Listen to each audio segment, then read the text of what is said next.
I still remember the exact words Miles spoke loud enough for everyone at the table to hear, right before the whole evening shifted. He thought it was charming, truly convinced he was creating something important. That was the moment I decided I would no longer stay silent. My name is Paul Stanton. I'm 58 years old, and I'm going to share what happened the night my own daughter stood up during her anniversary celebration, a party I had largely funded, and joined the room in laughing at me. What none of the guests realized was that roughly half of them worked for businesses I owned. Let me explain how I got there. After 28 years at Harwell Industrial as a senior mechanical engineer, I knew every piece of equipment on that floor, every contract detail, and every inefficiency that was draining the company's resources. I had trained half the team. I was excellent at my job, and I knew my value. They let me go one Tuesday afternoon in a brief 12-minute meeting. The stated reason was restructuring. The actual reason was cheaper labor overseas. A new vice president wanted his own team, and the balance sheet viewed a 55-year-old with deep experience and strong opinions as too costly. I drove home, sat in my driveway for about 20 minutes, then went inside and made coffee. Here's what I resolved that afternoon. I wasn't finished, not by a long shot. I carried 28 years of hands-on operational expertise that didn't vanish just because Harwell no longer wanted it. I understood precisely how mid-sized manufacturers were losing money. Poor vendor agreements, inefficient processes, and inventory systems barely held together by spreadsheets and hope. I had solved those exact issues for one company over nearly 3 decades. Hundreds of other firms faced the same challenges. They simply hadn't found the solution yet. I launched DT Industrial Group from my spare bedroom. No investors, no public launch, just me, a laptop, a whiteboard, and a list of companies I knew were operating inefficiently. My first client came through an old vendor connection and paid $4,200 for a 3-week review. By the 6th month, I had 4 clients and was earning more each month than my final Harwell salary. By the end of the first year, the numbers painted a picture I hadn't even allowed myself to imagine when I began. Meanwhile, my family had quietly concluded I was experiencing some kind of midlife crisis. My daughter Lori is 32. She married Miles Donovan 5 years ago. Miles works as a project manager at a mid-sized tech and manufacturing company called Craftfield Systems. He's intelligent enough, but his intelligence often crosses into believing he fully grasps topics he's only read about. From the very first month I started DT Industrial, Lori treated it as a temporary phase. Dad, are you sure you don't want something more secure like a consulting position at a large firm? That came in month 2. Miles thinks you might be stretching yourself too thin. That was month 8. Miles had plenty of opinions about my venture that no one had requested. We're just concerned. We don't want you to get hurt if things don't work out. That was year 1, after I casually mentioned early discussions about my first acquisition. Every time I shared genuine progress, a new contract, strong growth figures, and upcoming deal, the reaction was the same. Polite nods, a quick change of subject, or worse. Miles offering basic advice on cash flow or market strategy. Concepts I had mastered long before he even knew what a profit and loss statement was. I stopped sharing details and kept building quietly. There was also the separate matter involving Harwell that I was managing discreetly and properly. While acquiring 2 of my companies, my lawyers uncovered records showing Harwell had breached its own severance agreements with several employees laid off the same year as me. Severance had been underpaid, a clear contract violation. I had the documentation, my legal team had prepared the filings, and we were proceeding through arbitration. No public disputes, no threats, just facts and proper procedure. That part stayed out of dinner conversations, so no one knew about that either. By the time Lori's 5th anniversary party arrived, I had quietly purchased 3 companies, 140 employees on the payroll, and a portfolio worth around $15 million. DT Industrial Group had grown far beyond a spare bedroom project. It now had a proper office, a real team, and several deals in progress. Lori contacted me 4 weeks before the event. She needed help with the venue and catering costs. It was a nice location for about 150 guests, her friends, family, and a big group of Miles's co-workers from Craftfield. I agreed without hesitation. I'm her father, that's what fathers do. She also added, Dad, please don't talk about your business tonight. Miles's boss will be there along with many of his colleagues. They're professional people, and I don't want things to feel awkward. I told her I understood and promised to stay quiet about work. So I wore a nice shirt, drove my truck to the venue, and took my seat toward the back. I had no clue what was coming, but I should have expected that a room full of people who didn't know my real story would eventually say something that made hiding the truth impossible. The first hour passed smoothly, cocktails, greetings, ordinary small talk. I stayed near my brother Reed, 55, who works in construction, and we chatted about nothing serious, which was perfect. I watched Lori and Miles moving through the crowd. She looked genuinely happy, and I held on to that. Then Tina Rafferty grabbed the microphone. Tina had been Lori's closest friend since college, outgoing, humorous, the type who naturally commands any room. She was hosting the evening, something I should have seen as a red flag in hindsight. She started energetically with their love story, how they met, Miles's clumsy proposal, and how Lori said yes anyway despite the poor planning. The audience chuckled warmly. It felt sincere. Then Tina changed direction. Now I need to say a few words about Lori's dad. She smiled toward me. I smiled back, keeping my expression neutral. Paul has been going through what I'd call a career reinvention period. She used the gentle tone people reserve for a child dreaming of becoming an astronaut. He decided 55 was the ideal age to turn entrepreneur. She paused for effect. We all think it's quite courageous. Soft laughter rippled through the room. I nodded politely. He keeps mentioning building a business empire. More laughter. We keep gently recommending he adjust his expectations, but you know how determined fathers can be. That drew even bigger laughs. I stared at my water glass, then Lori stood up. For a brief second I hoped she would soften it. That she might say something supportive like, "But seriously, we're proud of him." That's what you wish for from your own child.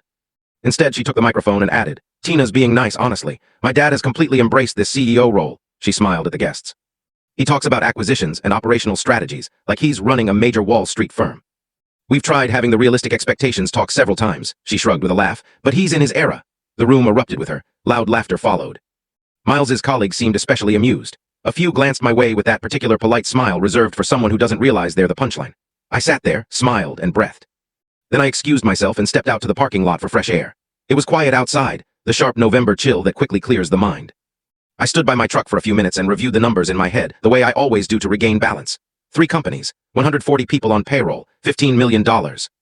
Arbitration with Harwell advancing, 2 deals moving forward. None of it needed anyone in that room to believe in it. I returned inside. As I headed back to my table, I overheard a snippet of conversation near the bar. Lori was speaking to one of her bridesmaids, her back partly turned. "He's just been lost since Harwell let him go," she was saying. "This whole business idea is how he copes. It gives him something to feel important about." "That's actually kind of sweet," her friend replied. "I mean, sure, I just hope he's not investing real money in it." "Miles says the numbers probably don't add up the way Dad believes they do." I kept walking. I didn't stop or let her see my face. That comment hit harder than the speech. The speech was merely embarrassing. This conversation revealed something deeper. My daughter, speaking privately without an audience, truly believing her father was a lost man running a make-believe operation to feel relevant. Not out of cruelty, just completely mistaken. I sat back down. Reed looked at me. "You okay?" "Yeah," I said. "I'm good." About 20 minutes later, a man I didn't recognize sat across from me. Mid-50s, solid build, carrying the calm that comes from years of real responsibility. "Mr. Stanton, I don't believe we've formally met." Grant Tillman, Miles's direct supervisor at Craftfield. We shook hands. He had a direct manner I immediately respected. "Miles mentioned you're doing industrial consulting," he said. "What exactly do you do?" I nearly gave the safe, vague answer I'd used all evening, just some operational work, nothing special. But I was exhausted. Exhausted from pretending to be small for a room that had already judged me. "Operational consulting and acquisitions," I replied. "I work with mid-sized industrial and manufacturing firms. I spot inefficiencies, reorganize operations, and sometimes acquire the company completely." Tillman nodded thoughtfully, real interest, not just politeness. "How long have you been doing this kind of work?" "About 2.5 years full-time." "And the name of your company?" I met his gaze steadily. "DT Industrial Group." The change in his expression over the next few seconds is something I'll always remember. The relaxed look vanished. His eyes sharpened. Then came recognition, followed by calculation, and finally disbelief. He set his drink down carefully. "I'm sorry," he said, his tone completely different now. "Did you say DT Industrial Group?" "That's correct." A pause. "You're P. Stanton," he stated, no longer a question. "The P. Stanton who acquired Apex Manufacturing last March?" "Yes." He glanced across the room at Miles, then back at me, clearly connecting the dots. The silence stretched for about 4 seconds. It felt much longer. "Miles has been working in your company's supply chain," Tillman said quietly. "Craftfield has a subcontracting arrangement with Hartfield Systems. I acquired Hartfield in January, so yes. At a few layers removed, his work connects to my portfolio." Tillman stayed silent for a moment. He picked up his drink, looked at it, then set it down untouched. "Does he know?" "No. Nobody here does, and I'd prefer to keep it that way tonight. It's my daughter's celebration." He nodded slowly. His jaw tightened as if he were struggling with something difficult. I watched him scan the room, the table of Miles's colleagues who had laughed loudest at Tina's remarks. The man near the bar who had spent 10 minutes lecturing me on the need for a realistic exit strategy, and Miles himself across the room, confidently telling a story to an attentive group. Then Tillman turned back to me. "Mr. Stanton, with respect, I've spent the whole evening watching people treat you like you're some confused relative who took up a hobby." His voice was steady but strained. "People who actually work for companies you own. I'm not sure I can let that continue." "It's one night," I said. "I've handled worse." "That's not the point." He leaned forward slightly. 20 minutes ago, Miles told 3 colleagues that his father-in-law was, and I'm quoting, "cute about the whole entrepreneur thing." He said it just 6 feet from me. If he knew, he doesn't. "And that's okay." Tillman studied me. "How are you staying this calm?" I considered it for a moment. "Because none of this changes the reality. The companies will still be there Monday morning, regardless of what these people think." He was quiet again. Then he said, "That's either the most disciplined mindset I've ever seen, or you've been holding this in all night and you're just about finished." I didn't respond. He stood up, glanced toward the front where the microphone was, then back at me. "I'm going to say something," he told me. "I'll keep it factual, no drama." I looked at him for a long moment. I thought about Lori's speech, about standing in the cold parking lot running numbers to stay steady, and about what I had overheard at the bar. He's just lost since Harwell. This business thing is how he copes. "Keep it brief," I said. He nodded and walked to the front. The DJ had paused between songs. Tillman picked up the mic without asking for attention. The room quieted naturally because of the authority in his voice. "Excuse me, I'll only take a minute." All conversation stopped. 150 people turned toward him. Lori's face shifted from surprise to confusion. Miles sat up straighter. "My name is Grant Tillman. I'm Miles's supervisor at Craftfield, and I just had the chance to speak with Paul Stanton. I need to correct a major misunderstanding before the night ends." Total silence fell. Paul Stanton is the founder and CEO of DT Industrial Group. In just 2.5 years, he has built and acquired 3 industrial companies, including Apex Manufacturing, which many of you will recognize. His current portfolio is valued at approximately $15 million. He employs around 140 people. I heard a fork drop somewhere in the room. For those from Craftfield, Tillman continued evenly, DT Industrial owns a stake in Hartfield Systems, which has an active subcontracting relationship with us. That means Paul Stanton sits several levels up the chain, affecting how this company functions. He looked straight at Miles. He is not an amateur dabbling in business. He built something substantial in silence while everyone here was advising him to lower his ambitions. Miles had turned pale. Lori slowly raised a hand to cover her mouth. One of the Craftfield guys in the back whispered something. The man beside him cycled through several expressions quickly. He was the same person who had earlier respected my hustle in that insincere tone. Tillman walked to my table and offered me the mic. I took it and stood. The room was so quiet I could hear the air conditioning. I looked out at 150 faces and took my time. I want to make one thing clear, I began. I didn't come here tonight to prove anything.